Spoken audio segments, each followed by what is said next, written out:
اكتر سؤال بتسأله ايه هي البلجنز اللي بتستخدمها، واكتر تعليق بيجيلي دايما يا ريت تعمل لنا فيديو تشرح فيه اهم البلجنز اللي بتستخدمها. عشان كده انا عملت الفيديو ده. انا احمد صقر وانت بتشوف قناة موشن ويزارد.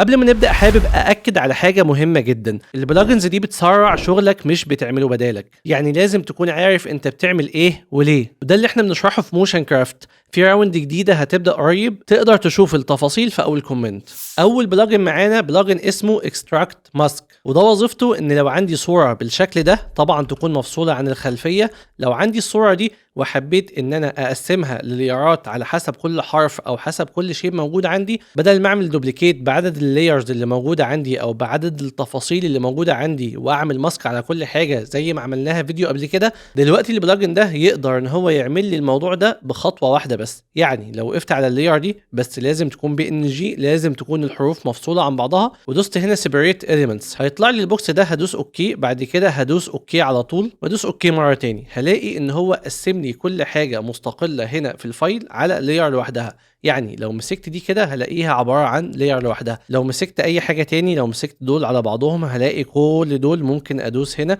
اديهم ليبل وليكن باللون السيان، بعد كده اعلم على دول واديهم ليبل باللون الاورنج، وهكذا. لما اجي اعمل حاجه زي كده هلاقي ان انا هقدر اتحكم فيهم كل حاجه لوحدها. يعني هقدر ان انا امسك اليارات دي واعمل لكل واحده بوزيشن او سكيل بدون ما ان انا اقسمهم بشكل يدوي. طبعا عندنا حاجه مهمه جدا محتاجين نعملها بعد ما بنعمل الموضوع ده، ان احنا نعلم عليهم كلهم وندوس كنترول الت هوم. ليه؟ لان هي كل انكر بوينت بتاع كل نقطه كانت في نص الكومبوزيشن، لما انا دوست كنترول هوم فجات لي كل واحده على اللاير بتاعتها بالظبط. وده يودينا لتاني بلجن معانا، وهو بلجن اسمه ريفت. الوظيفه اللي بيعملها ريفت ان هو بيعمل لي شيفتنج ما بين اللايرات سواء من الاعلى للاقل، او ان هو يعملهم بشكل راندوم او عشوائي. يعني لو جيت علمت على دول كلهم كده اللي هم خاصين بالتكست اللي تحت، اول حاجه اديتهم سكيل عند ثانيه مثلا، وبعد كده جيت عند الاول وخليت السكيل ده 0%، بعد كده دوست انتر، بعد كده مسكت اللايرات دي كلها بالشكل ده. فلو عايز حاجه بشكل عشوائي هدوس على العلامه اللي تحت دي واقول له خليهم ما بين 3 ل 10، يعني الفرق ما بينهم يبقى ما بين 3 ل 10 فريمات،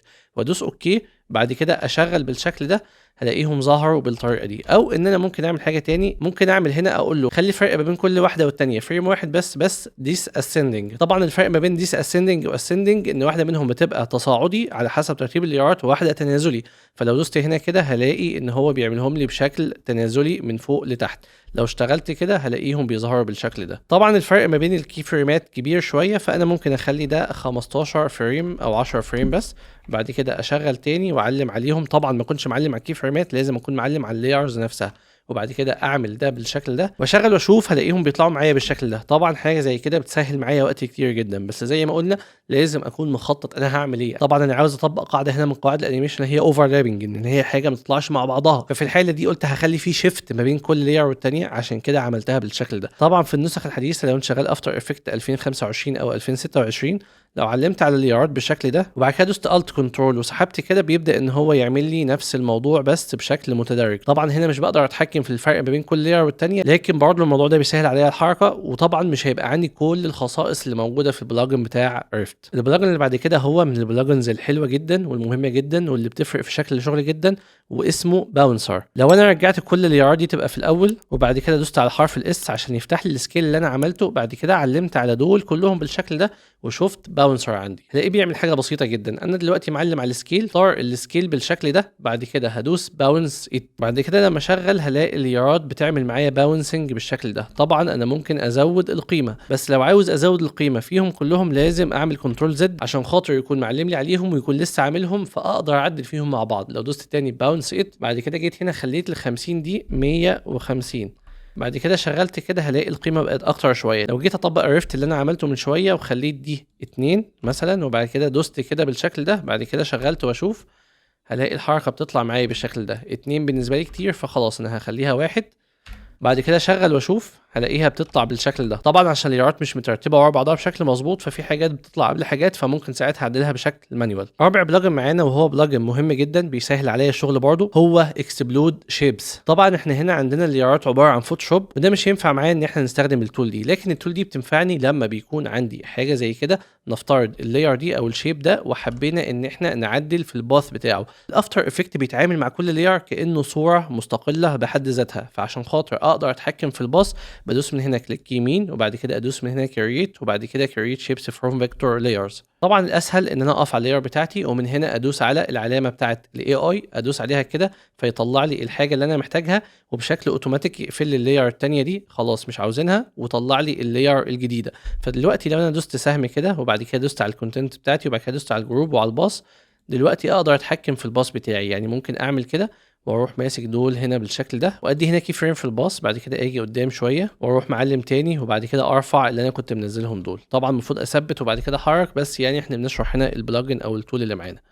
اشغل كده الاقي الحركه اللي انا عملتها بتحصل معايا، طبعا واخده وقت شويتين 3، فاقللها كده واصغر الكومبوزيشن بتاعي بشكل عام واشغل كده واشوف هلاقي الحركه بتاعتي. ده طبعا لو انا عاوز اعمل نفس الحركه، عشان كده بنقول لازم نخطط احنا هنعمل ايه قبل ما بنشتغل. من الحاجات التانية اللي بتعملها التول دي ان انا ممكن اعلم مثلا على الاثنين لاير دول، وبعد كده اقول له حولهم لي لشيبس برضه. لما اعمل كده هيحولهم لي وكل واحده في لاير لوحدها. خلينا نديها لون مختلف عشان نقدر نميزها. ممكن ساعتها اقول له الاثنين شيب دول بدل ما هم على 2 لاير ممكن اخليهم على لاير واحده. عن طريق ايه؟ عن طريق ان انا بدوس على الايكونز دي، فبالتالي يطلع لي لاير بقى فيها الاثنين شيب دول. طب ده بينفع معايا؟ بينفع معايا. احنا قبل كده اتكلمنا عن الموديفايرز او الاوبريتورز، وقلنا ان احنا ممكن نعمل مثلا ترين باس او نعمل حركه معينه او ريبيتر، والريبيتر ده لو هو على لاير واحده فيها اكتر من شيب بيتطبق على كل الشيبس اللي موجوده عندي. يعني مثلا لو دوسنا هنا وعملنا حاجه زي الريبيتر زي ما اتعلمنا، هنلاقيه ان هو عمل الريبيتر على الاثنين مع بعض. لو جيت شغلت كده وزودت الكابس بتاعتي هنلاقيها اشتغلت على الاثنين مع بعض، وبالتالي خلت معايا الحركه مضاعفه بدل ما هي حركه واحده. لو انا جيت قفلت واحده من الاثنين دول هيتطبق على واحده بس من الاثنين دول، شغلت الاثنين اشتغل على الاثنين، وهكذا.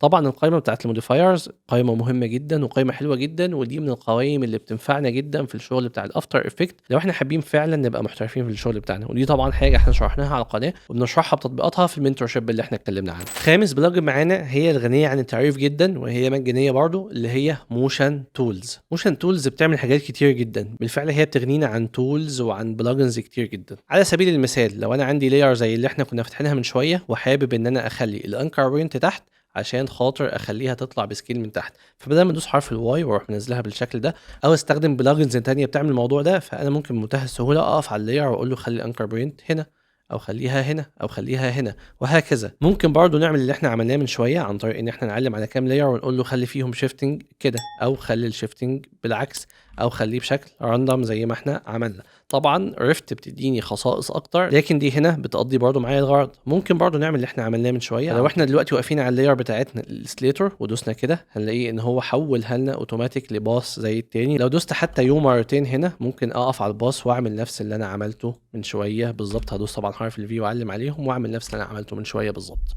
طبعا موشن تولز فيها خصائص كتير جدا تقدر تجرب بنفسك وتقدر تشوف لها فيديوهات كتير، وفعلا هي من الحاجات المفيده جدا. مشكلتها بس معايا ان هي اوقات كتير بتعطل، بتتعارض مع بعض النسخ، عشان كده انا مخلي عندي ريفت ومخلي عندي اكسبلود شيبس عشان خاطر لو حاجه من دول عطلت يبقى انا عندي الحل بتاعها. وطبعا الحاجات دي حلها موجود في البرنامج عادي، لكن زي ما قلنا الحاجات دي بتسرع معايا الدنيا. اخر 2 بلجنز معايا وطبعا هم اهم 2. انت ممكن تقول لي هل ممكن تستغنى عن كل اللي فات؟ اقول لك مفيش مشكله، بس الاثنين اللي انا هقولهم دول ما اقدرش استغنى عنهم وانا بشتغل على افتر افكتس. اول واحد فيهم هو ايز كوبي. لو جينا هنا عند الشكل بتاعنا وخلينا الانكر بوينت تحت بالشكل ده، وبعد كده وقفنا عند اللاير ودينا كي فريمات في السكيل وطلعنا قدام شويه وخليناها هنا 100%، وجينا عند الاول وخليناها 0%. تمام. هخلي دي سولو بس عشان ابقى شايفها كويس لوحدها، واشغل هلاقيها بتكبر بالشكل ده. طيب انا لو دوست هنا F9 وعملت الجراف بالشكل ده خليته يطلع في الاول سريع وفي الاخر يبقى بطيء شويه عشان خاطر الحركه تبقى عندي بالشكل ده، وفي نفس الوقت انا عاوز اديله كي فريم في البوزيشن. يعني لو جيت هنا وخليت البوزيشن كده وبعد كده جيت في الاول خليت البوزيشن يجي من تحت، بعد كده لما اجي اشغل هحس ان الحركه ما بين البوزيشن والسكيل مش متناغمه. طب ايه الحل؟ الحل ان انا اخلي الايزنج بتاع البوزيشن زي الايزنج بتاع السكيل. ممكن اعمل ده بشكل مانيوال بس ممكن ما يبقاش دقيق جدا. الحل ان انا اعلم على الاثنين كي فريم بتاع السكيل واجي عند ايز كوبي وادوس هنا كوبي للاثنين فريم اللي انا عاوزهم، وبعد كده اعلم على الاثنين دول وادوس هنا ايز. هو كده ما عمليش كوبي للكي فريمات، هو كده عمل لي كوبي للايزنج بتاع الكي فريمات. فلما اجي اعلم عليهم كلهم كده واشغل الاقي ان الايز بتاع التاني بقى مشدود زي الاولاني بالظبط. وطبعا لو عندي 4 أو 5 كي فريم ممكن اخدهم كوبي بشرط ان هو يبقى نفس العدد. لو جيت شغلت كده هلاقي الحركه بتاعتي متناغمه وناعمه. ده بيسهل معايا حتى لما اجي اعمل تعديل في حاجه بتسمع في كل حاجه، فبسهوله جدا اقدر ان انا استخدم ايز كوبي. وطبعا ايز كوبي تحديدا عملنا له فيديو مستقل بيشرح الموضوع بشكل بسيط وبتطبيق احسن. اخر واهم حاجه معايا هي اف اكس كونسول. واف اكس كونسول بلجن بيساعدني في ان انا اتحكم في الافكتات، ان انا اجيبها بشكل اسهل. يعني دلوقتي لو انا عاوز ادي الشيب ده فيل معين، لون معين مختلف عن اللون الابيض، فبعمل كده ازاي؟ بقف عند اللاير بتاعتي، بعد كده اخش عند افكت اند بريسيت، بعد كده ادوس هنا فيل، بعد كده انزل لحد هنا واسحبه واحطه كده فيديني الفيل اللي انا عاوزه. او ممكن بمنتهى السهوله ان انا في ثانيه واحده اروح عامل كنترول مسطره ادوس واحد ينزل لي الافكت اللي انا عاوزه. طب ليه واحد بيديني فيل واثنين بيديني اتش ال اس وثلاثه بيديني حاجه تانية وهكذا؟ لان دي حاجه انا عملت لها كاستمايزيشن. يعني بمنتهى البساطه لو انا شلت الفيل ده وجيت تاني علمت على اللاير بتاعتي ودوست كنترول مسطره، ده الديفولت بتاع الاختصار ده على البلجن، لكن انت ممكن تغيره. فممكن هنا ادوس فيل فيطلع لي بمنتهى السهوله الحاجه اللي ممكن اعملها. او لو هو حاجه انا بستخدمها كتير زي ما انا عملت ممكن اديله رقم لكل افكت انا بستخدمه كتير. حتى لو انا عامل بريسيت جاهز ودي كنا شرحناها برده ممكن اديها رقم جوه البلجن ده او جوه الافكت ده. طب بعمل كده ازاي؟ بدوس هنا على علامه الترس وبعد كده بختار من هنا الافكت اللي انا عاوزه. طبعا لازم احذف حاجه من الحاجات دي عشان اضيف حاجه جديده، وبحذف الافكت اللي انا عاوزه وبعد كده بحط الافكت الجديد. او لو هو جديد عندي ببدا احط الافكتات بتاعتي وبديها اسم مختصر من 3 حروف عشان خاطر يقدر البلجن يقراه بسهوله او انا اقدر اقراه من البلجن. وطبعا الميزه في الافكت ده ان انا ممكن عشان خاطر الواحد ساعات بيسطب نسخه جديده او كده، فانا ممكن التسييف ده او اللي انا عامله ده اسيفه اعمل اكسبورت، ممكن اديه لحد تاني يشتغل بيه وهكذا. بس طبعا حاجه زي كده بتبقى كاستمايز. طبعا انا شرحت برضو البلجن ده في فيديو كامل شرحت فيه الموضوع بالتفصيل. اتمنى فعلا ان الفيديو يكون افاد الناس اللي بتسالني دايما على البلجنز، لكن المهم واللي يهمني انك تبقى عارف ان دي حاجات بتساعدك، حاجات بتسهل عليك الشغل، حاجات تخليك تنجز بشكل اسرع، تتعامل بشكل اسرع، تعدل بشكل اسرع، تطبق فكرتك بشكل اسرع، لكن مش بتغني عن كونك موشن جرافيك شاطر. اشوفكم في فيديو جديد يا شباب. لو احتجت تعرف عن الراوند الجديده هتلاقيها موجوده في اول كومنت، وحتى لو العدد اكتمل لو انت بتشوف الفيديو ده بعدين هتلاقينا دايما بننزل راوندات باستمرار. اشوفكم في فيديو جديد. سلام يا اصدقاء.